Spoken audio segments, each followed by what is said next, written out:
जय श्री कृष्ण। मैं नारायण भक्ति से स्वागत करती हूँ आपका अपने चैनल पर। बृहस्पतिवार को जो भी स्त्री पुरुष व्रत करे उनको चाहिए कि वो दिन में एक ही समय भोजन करे, क्योंकि बृहस्पतिश्वर भगवान का इस दिन पूजा होता है। भोजन पीले चने की दाल आदि का करे, परंतु नमक नहीं खाए और पीले वस्त्र पहने, पीले ही फलों का प्रयोग करे, पीले चंदन से पूजन करे। पूजन के बाद प्रेम पूर्वक गुरु महाराज की कथा सुननी चाहिए। इस व्रत को करने से मन की इच्छाएं पूर्ण होती है और बृहस्पति महाराज प्रसन्न होते हैं तथा धन, पुत्र, विद्या तथा मनोवांछित फलों की प्राप्ति होती है।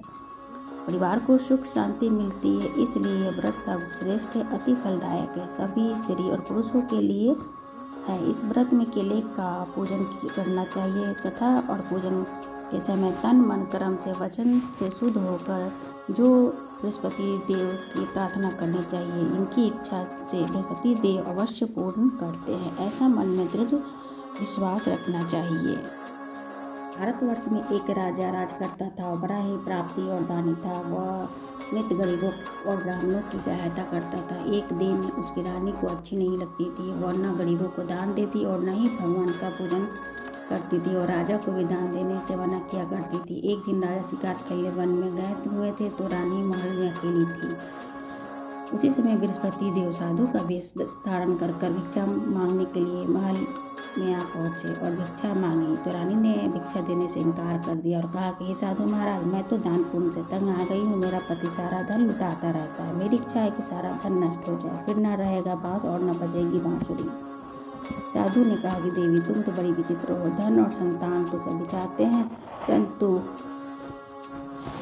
पुत्र और लक्ष्मी तो पापी के घर भी होने चाहिए। यदि तुम्हारे पास अधिक धन है तो भूखों को भोजन दो, प्यासों को प्याऊ लगवाओ, मुसाफिरों को लिए धर्मशाला खुलवा दो, जो निर्धन कुंवारी कन्याओं का विवाह नहीं कर सकते हैं उनकी विवाह करवा दो। ऐसे और कई कार्य हैं जिनके करने से तुम्हारा यश लोक परलोक में फैलेगा। परंतु रानी को उपदेश का कोई प्रभाव न पड़ा। वह बोली, महाराज, आप मुझे कुछ न समझाइए, मैं ऐसा दान नहीं चाहती हूँ जो हर जगह बांटती फिरूं। साधु ने उत्तर दिया, तुम्हारी ऐसी इच्छा है तो तथास्तु, तुम ऐसा ही करना। बृहस्पतिवार को घर लिपकर पीली मिट्टी से अपना सिर धोकर स्नान करना, भट्टी चढ़ाकर कपड़े धोना। ऐसा करने से आपका सारा धन नष्ट हो जाएगा। इतना कहकर वो साधु महाराज वहाँ से आलोक हो गए। जैसे वो साधु कहकर गया था वैसा ही रानी ने किया। 6 बृहस्पतिवार बीते ही थे कि उसका सारा धन नष्ट हो गया और भोजन के अभाव में तरसने लगे, सांसारिक भोगों के दुखी में रहने लगे। तब राजा रानी से कहने लगा कि यहाँ पर तुम रहो, क्योंकि मैं दूसरे देश को जाऊँ, क्योंकि यहाँ पर मुझे सभी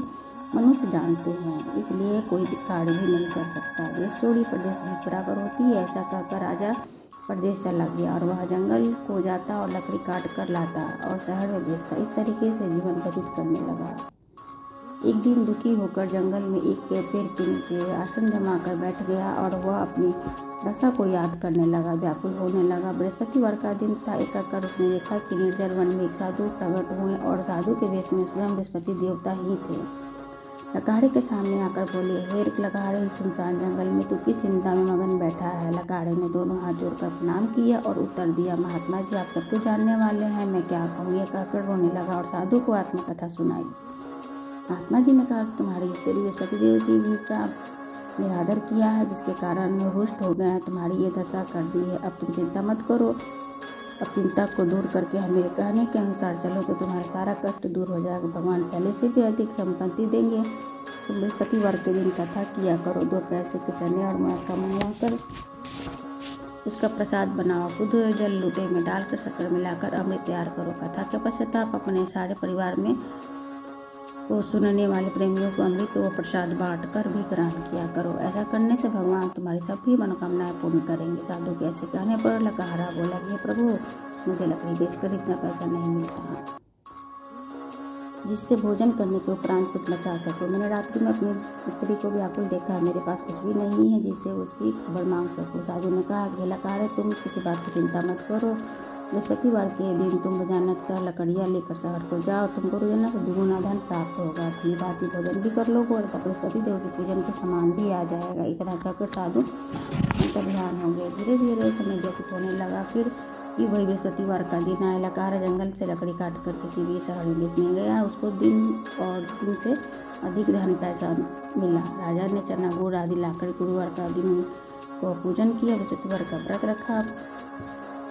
परंतु जब दोबारा गुरुवार का दिन आया तो बृहस्पतिवार का व्रत करना भूल गया। इस कारण बृहस्पति भगवान नाराज हो गए। उस दिन से फिर उस नगर के राजा को विशाल युद्ध का आयोजन किया तथा शहर में ये घोषणा करा दी कि कोई भी मनुष्य अपने घर भोजन न बनावे, आग न जलावे, समझ जनता हमारे यहाँ भोजन करने आवे। जो इस आज्ञा को नहीं मानेगा उसे फांसी की सजा दी जाएगी। ऐसा घोषणा संपूर्ण नगर में करवा दी गई। राजा की आज्ञा अनुसार शहर के सभी लोग भोजन करने गए, लेकिन लकहारा कुछ देर बाद पहुंचा। इसलिए रानी की दृष्टि उस खूंटी पर पड़ी जिस पर नौला का हार लटका हुआ था। वहाँ दिखाई नहीं दिया और उन्होंने निश्चय किया कि मेरा हार ये उसी मनुष्य ने चुरा लिया है।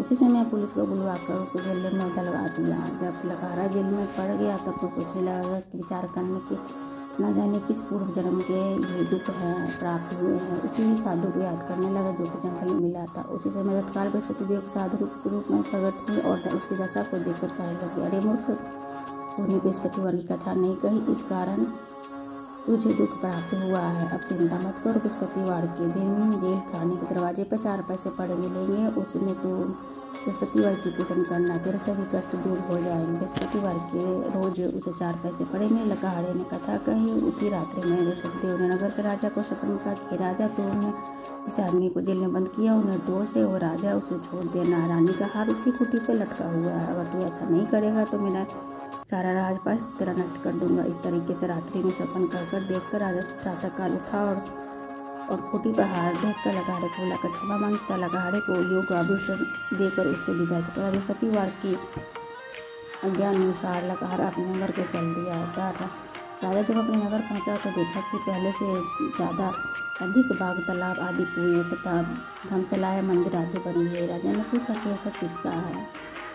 तब राजा नगर के सब लोग कहने लगे कि रानी और बांदी की है। राजा को अशर भी और बहुत गुस्सा भी है। जब रानी ने ऐसे खबर सुनी कि राजा आ रहे हैं तो उसने रानी से कहा कि तू देख, राजा हमको कितनी बुरी हालत में छोड़ गए थे, हमारी ऐसी हालत देखकर वो लौट ना जाए, इसलिए तू दरवाजे पर खड़ी हो जा। राजा रानी की आज्ञा अनुसार दासी दरवाजे पर खड़ी हो गई। राजा आए तो उन्हें अपने साथ लिवा लिया। राजा तभी ने क्रोध करके रानी से पूछने लगे कि ये धन है तुम्हें कैसे प्राप्त हुआ है। तब राजा ने क्रोध करके अपनी रानी से पूछा तो रानी ने कहा कि सब मुझे बृहस्पति देव के व्रत से प्राप्त हुआ है। राजा निश्चय किए अगर 7 रोज तो सभी व्रत किया करते बृहस्पति देव जी का, मैं परंतु रोजाना दिन में 3 बार कहानी कहा करूँगा तथा रोज व्रत किया करूँगा। अब हर समय राजा की पत्नी में चने की दाल बंधी रहती थी। दिन में 3 बार कहानी करता। एक रोज राजा ने विचार किया चलो अपनी बहन के यहाँ होकर आए। इस तरह राजा निश्चय करके राजा घोड़े पर सवार होकर वो बहन के यहाँ चल गया। मार्ग में उसने देखा कि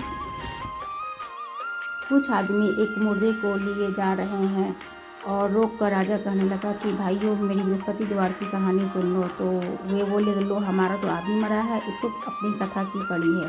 परंतु कुछ आदमी बोले, अच्छा कहो, हम तुम्हारी कथा सुन लेंगे। राजा ने दाल निकाली और जब कथा आदि पहुंची तो मुर्दा हिलने लगा और जब समाप्त हुआ तो राम राम कहकर वो मनुष्य खड़ा हो गया। आगे मार्ग से एक किसान खेत में हल चलाता हुआ मिला। राजा ने उसे भी देखा और उससे बोला कि अरे भाई, तू मेरी बृहस्पतिवार की कथा सुन लो। किसान ने बोला कि जब तक मैं तुम्हारी कथा सुनूंगा तब तक मैं 4 हरैया जोत लूँगा, अपनी कथा किसी और को सुना। इस तरह राजा आगे चलने लगा और राजा के हटते ही बैल पछाड़ खाकर गिर गए। तब तथा उसके पेट में भयंकर दर्द होने लगा। तब उस समय उसकी माँ रोटी लेकर आई। उसने जब यह हाल देखा और बेटे ने सब हाल बताया तो बेटे ने तब बुढ़िया दौड़ी दौड़ी उस घुड़सवार के पास गई और बोली कि मैं तुम्हारी कथा सुनूंगी, तू अपनी कथा मेरी खेत पर चलकर कहना। राजा ने बुढ़िया के खेत बजाकर कथा कही, जिसे सुनते ही वो बैल खड़े हो गए तथा किसान के पेट का दर्द भी बंद हो गया। राजा अपनी बहन के घर पहुंचा तथा भाई ने खूब मेहमानी की। दूसरे दिन प्रातःकाल राजा जगा और वो देखने लगा कि सब लोग भोजन कर रहे हैं। और राजा ने भी अपनी बहन से कहा कि भाई, ऐसा कोई मनुष्य है जिसने भोजन नहीं किया हो, मेरी बृहस्पतिवार की कथा सुन ले। तो बहन बोली, भैया ये देश ही ऐसा है, पहले लोग यह भोजन करते हैं, बाद में अन्य काम करते हैं। अगर कोई पड़ोस में है तो देख आऊँ। वह ऐसा कहकर देखने चली गई, परंतु उसमें कोई भी ऐसा व्यक्ति नहीं मिला जो भोजन नहीं किया था। वह एक कुम्हार के घर गई जिसका लड़का बीमार था। उसे मालूम हुआ कि उसने 3-4 रोज से किसी ने भोजन नहीं किया है। रानी ने अपने भाई की कथा सुनने के लिए कुम्हार से कहा तो तैयार हो गए। राजा ने जाकर बृहस्पतिवार की कथा कही, जिसके सुनने से लड़का ठीक हो गया। अब राजा की तो बहुत प्रशंसा होने लगी। एक रोज़ राजा अपनी बहन से कहने लगा कि बहन तुम भी तैयार हो जाना, अपने घर चलेंगे साथ।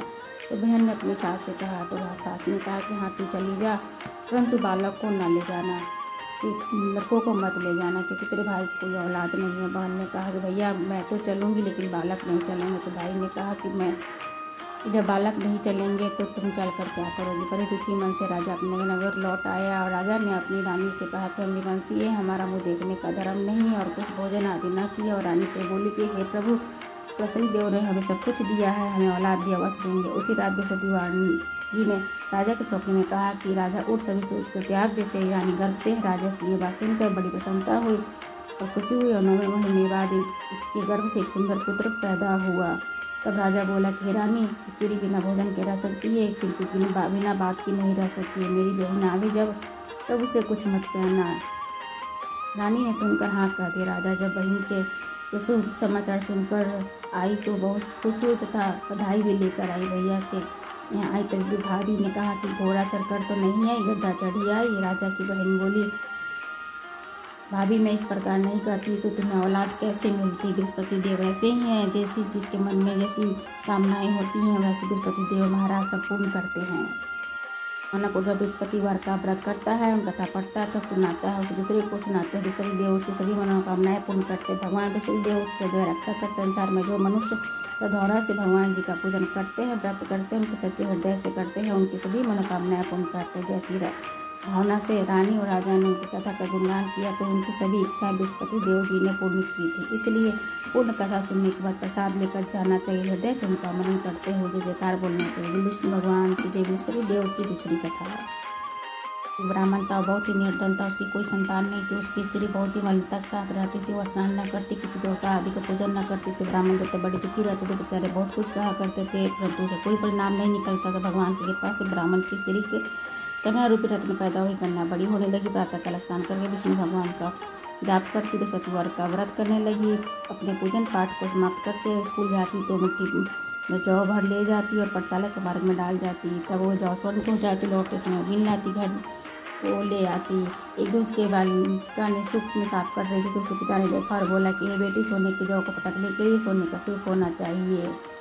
तब दूसरे दिन बृहस्पतिवार का दिन था। कन्या ने व्रत रखा। बृहस्पति से कहा कि हे प्रभु, मैंने आपके सच्चे मन से पूजन किया है तो मेरे लिए सोने का सूप दे दो। बृहस्पतिवार का दिन इसलिए जो उसकी प्रार्थना स्वीकार कर ली। रोजाना की तरह जौ फैलाती भी गई। जब लौट कर बीन रही थी तब सोने का सूप मिल गया उसे। उस कार्य को करने लगी। उस समय उसके जौ साफ करने लगी, परंतु उसकी माँ का वही ढंग रहा। एक दिन की बात है कि वो कन्या सोने के जौ को सोने के सूप को साफ कर रही थी। वहाँ का राजपुत्र होकर निकला और देखा कि कार्य को देखकर मोहित हो गया। अपने घर पर आकर भोजन आदि जल नहीं किया और उदास होकर लेट गया। तो राजा को इस बात की पता चली तो उसने कहा, प्रधान ये बेटा, तुम्हें किस बात का कष्ट है? किसी ने अब तुम्हारा अपमान किया था और कोई कारण हो तो कहो, मैं वही कार्य करूँगा जिससे तुम्हें प्रसन्नता होगी। आपने पिता की राजकुमार की बातें सुनी और तो बोला कि पिताजी, मैं उस लड़की के साथ विवाह करना चाहता हूँ जो सोने के सूप पे सोने के जौ को साफ कर रही थी। उसके पिता ने सुनकर आश्चर्य किया। उसने कहा कि तुम लड़की का पता तुम लगाओ, मैं उसके साथ विवाह तुम्हारा अवश्य करवा दूंगा। ब्राह्मण देवता राजकुमार के साथ अपनी कन्या विवाह करने के लिए तैयार हो गए तब विधि विधान के साथ अनुसार कन्या का विवाह राजकुमार के साथ हो गया। कन्या के घर पे जाते ही पहले की भांति ब्राह्मण देवता के घर गरीबी का निवास हो गया। बहुत दुखी रहने लगे। अपनी पुत्री के घर गए और बेटी ने सभी बहुत सारा धन देके पिता को विदा किया। फिर कुछ समय के बाद फिर ब्राह्मण देवता अपनी पुत्री के घर गए तो पुत्री ने कहा कि पिताजी, आप माता जी को हमारे यहाँ ले आवे, मैं उन्हें विधि बता दूँगी, गरीबी दूर हो जाएगी। पिता ने आया और अपनी माता को समझाने लगी, हे माँ, तुम सुबह प्रातः उठकर स्नान आदि करके बृहस्पतिवार का पूजन किया कर तो दरिद्रता दूर हो जाए। परंतु उसकी माँ एक भी बात नहीं मानी और सुबह उठते ही बच्चों के जूठन खा लिए और से पुत्री को भी बहुत सारा गुस्सा आया। एक दिन कोठरी से सारा सामान निकाल दिया और अपनी माँ को उसमें बंद कर दिया। प्रातःकाल उसमें से निकाल कर स्नान आदि करा के पाठ कराया तो उसकी माँ की बुद्धि ठीक हो गई और फिर प्रत्येक बृहस्पतिवार को व्रत रखने लगी। इस व्रत के प्रभाव से उसके माँ बाप बहुत ही धनवान और पुत्रवान हो गए। बृहस्पति जी के प्रभाव से इस लोक के साथ सुख को भोग कर स्वर्ग को प्राप्त हुए। बृहस्पति देव व्रत कथा पूर्ण हुआ। बोलो विष्णु भगवान की जय।